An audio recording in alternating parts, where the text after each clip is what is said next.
Hello student, मैं हूं अजहर और आज हम लोग डिस्कस करने वाले हैं एक छोटा सा टॉपिक कूलाम्स लॉ से थोड़ा सा रिलेट करते हुए हम इसको डिस्कस करेंगे और रिलेटिव परमिटिविटी या डाइलेक्ट्रिक कांस्टेंट के बारे में।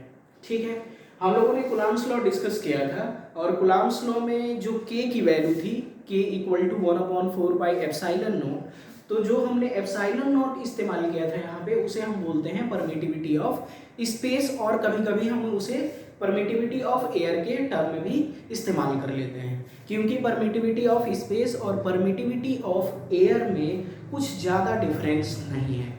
ठीक है, जैसे अगर हम रिलेटिव परमिटिविटी के बारे में बात करने से पहले थोड़ा सा परमिटिविटी के बारे में जान लेते हैं, क्योंकि अभी हमने लिखा है यहाँ पे permittivity is a property of medium which determines the electric force between two charges situated in that medium. मतलब किसी मीडियम में अगर दो या दो से चार्ज ज़्यादा चार्ज रखे हुए हैं तो वो दोनों एक दूसरे से कैसे इंटरेक्ट करेंगे, उनके बीच में कितना इलेक्ट्रिक फोर्स लगेगा, वो डिसाइड करेगा कौन? Permittivity of medium. ठीक है, लेकिन अब यहाँ पे हम लोग डिस्कस करने वाले हैं रिलेटिव परमिटिविटी। तो आइए देखते हैं कि रिलेटिव परमिटिविटी है क्या। ठीक है, हम लोग रेफरेंस लेते हैं परमिटिविटी ऑफ स्पेस को या परमिटिविटी ऑफ एयर को रिप्रेजेंट करने के लिए किसी और मीडियम के परमिटिविटी को। तो किसी और मीडियम के परमिटिविटी को अगर हम स्पेस के परमिटिविटी के टर्म में या एयर के परमिटिविटी के टर्म में रिप्रेजेंट करते हैं तो उसी को हम लोग बोलते हैं रिलेटिव परमिटिविटी, और इसे डाइलेक्ट्रिक कांस्टेंट भी कहते हैं। तो रिलेटिव परमिटिविटी को हम लोग डिफाइन कैसे करें? तो हम इसको डिफाइन कर सकते हैं ratio of permittivity of medium to the permittivity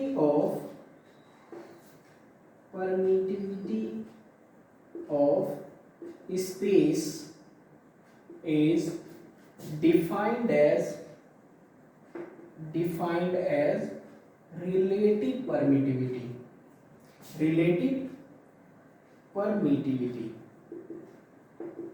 ठीक है, इसको हम लोग रिप्रेजेंट कैसे कर सकते हैं? रिलेटिव परमिटिविटी इक्वल टू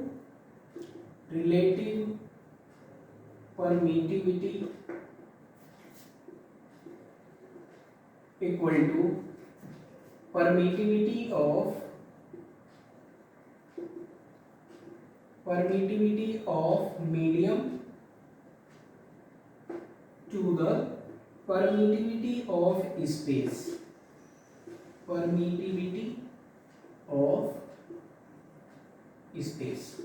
ठीक है, अगर हम इसको नोटेशन के फॉर्म में लिखें तो रिलेटिव परमिटिविटी के लिए हम लोगों ने साइन लिखा है एप्सिलॉन आर, तो हम इसका साइन इस्तेमाल कर सकते हैं यहाँ पे epsilon R. Permittivity of medium को जैसे हम लोगों ने कूलाम्स लॉ वाले लेक्चर में वीडियो में हम लोगों ने देखा था, परमिटिविटी ऑफ मीडियम अगर हम लिखते हैं तो उसको सिंपली एप्सिलॉन नॉट एप्सिलॉन से लिखते हैं, और परमिटिविटी ऑफ स्पेस को रिप्रेजेंट करने के लिए हम इस्तेमाल करते हैं एप्सिलॉन नॉट। ठीक है, इसी को हम लोग डाइलेक्ट्रिक कांस्टेंट के भी कहते हैं।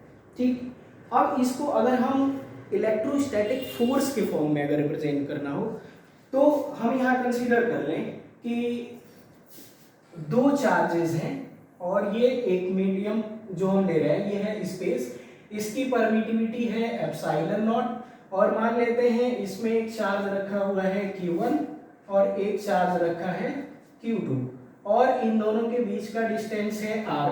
तो हमें पता है कि ये स्पेस है और स्पेस में जो इलेक्ट्रोस्टैटिक फोर्स लगेगा हम इसको स्पेस या वैक्यूम कह सकते हैं, स्पेस और वैक्यूम कह लें इसको।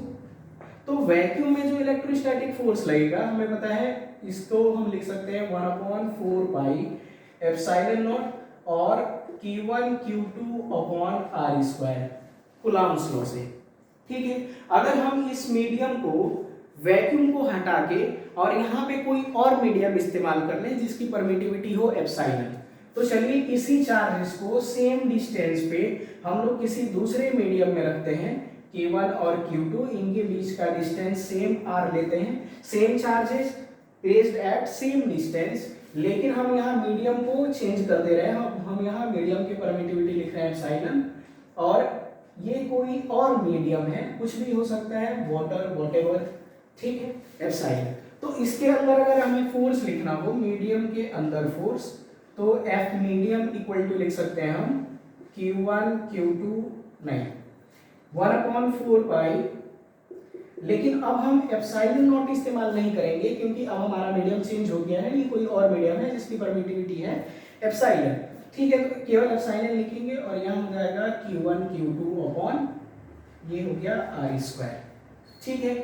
अब अगर हमें इन फोर्सेस के टर्म में रिलेटिव परमिटिविटी या डाइलेक्ट्रिक कांस्टेंट फाइंड आउट करना हो, तो हम एक काम कर सकते हैं, हम यहाँ रेशियो ले लें, इसको मान लेते हैं इक्वेशन 1, इसको मान लेते हैं इक्वेशन 2।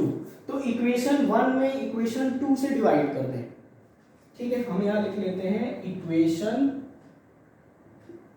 1 डिवाइडेड बाय इक्वेशन 2, तो यहाँ पे हो जाएगा F vacuum divided by F medium equal to, अब इसको आप लिख लीजिए 1/4 पाई एप्सिलॉन नॉट, और यहाँ हो जाएगा Q1 Q2 upon R² divided by 1/4 pi epsilon और into Q1 Q2 upon R², ठीक है। अब इसमें ये टर्म देखिए Q1 Q2 upon R², Q1 Q2 upon R², इसको कैंसिल कर देते हैं, ठीक है। यहाँ मीडियम में लिख रहे हैं तो एप्सिलॉन नॉट इस्तेमाल नहीं करेंगे, सिंपल एप्सिलॉन इस्तेमाल करेंगे, ठीक। अब ये 4 पाई एप्सिलॉन कहाँ चला जाएगा, ऊपर, और ये 4 पाई एप्सिलॉन कहाँ जाएगा, नीचे। तो हम इसको लिख सकते हैं F vacuum to the F medium ratio equal to, ऊपर चला गया 4 पाई एप्सिलॉन और नीचे हो जाएगा 4 पाई एप्सिलॉन नॉट। तो आप इस 4 पाई से 4 पाई अगर हम कैंसिल कर दें तो यहाँ पे बच जाएगा केवल एप्सिलॉन अपॉन एप्सिलॉन नॉट। और अभी हम लोगों ने एप्सिलॉन अपॉन एप्सिलॉन नॉट को डिफाइन किया है रिलेटिव परमिटिविटी या डाइलेक्ट्रिक कांस्टेंट के। तो हम इसको यहाँ पे लिख सकते हैं कि relative permittivity equal to epsilon upon epsilon naught equal to F vacuum to the F medium. यहाँ से हमें एक और रिलेशन मिल जाता है रिलेटिव परमिटिविटी का या डाइलेक्ट्रिक कांस्टेंट का। तो रिलेटिव परमिटिविटी और डाइलेक्ट्रिक कांस्टेंट को हम फोर्स के टर्म में डिफाइन कर सकते हैं कि अगर सेम चार्जेस सेम डिस्टेंस पे एक बार स्पेस में और एक बार मीडियम में रखे हुए हैं तो दोनों के बीच में लगने वाले जो फोर्सेस हैं, तो वैक्यूम में लगने वाले फोर्स और मीडियम में लगने वाले फोर्स के रेशियो को ही हम लोग कहते हैं रिलेटिव परमिटिविटी या डाइलेक्ट्रिक कांस्टेंट। बस ये छोटा सा टॉपिक आज डिस्कस करना था। आज का वीडियो यहीं पे खत्म करते हैं। आप चैनल को लाइक कर लीजिए, सब्सक्राइब कर लीजिए और अपने दोस्तों को भी शेयर कर